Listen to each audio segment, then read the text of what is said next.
सुखीपुर बाजार हो थोड़ा लू जब से कर जाए जिंदगी जियल कारोबार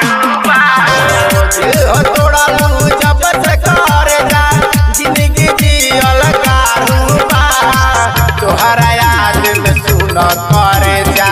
तोहरा याद में सुन करे जा रजुआ पियत दारू बा तोहरा याद में सुन करे जा रजुआ पियत दारू बा तोहरा याद में सुन करे जा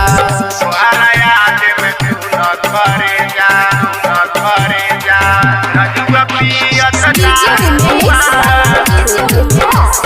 सुखीपुर बाजार रजुआ पियत दारू बा गम के आंधी हजी हलू बहाई दूरी अब न सहाई हो तोहरा बिना हमसे अकेला अब नाही रहाई हो अब नाही रहाई गम के आंधी हजी हलू बहाई दूरी अब न सहाई हो तोहरा बिना हमसे अकेला अब नाही रहाई हो धीरे धीरे याद में तोहरा भइले आदत पारूबा तोहरा याद में सुन करे जा तोहरा याद में सुन करे जा रजुआ पियत दारूबा तोहरा याद में सुन करे जा रजुआ पियत दारूबा तोहरा याद में सुन करे जा तोहरा याद में सुन करे जा रजुआ पियत दारूबा सुखीपुर बाजार रजुआ पियत दारूबा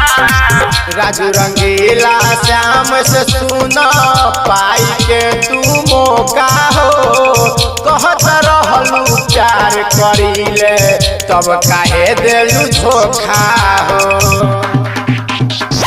राजू रंगीला श्याम से सुन पाई के तू मौका हो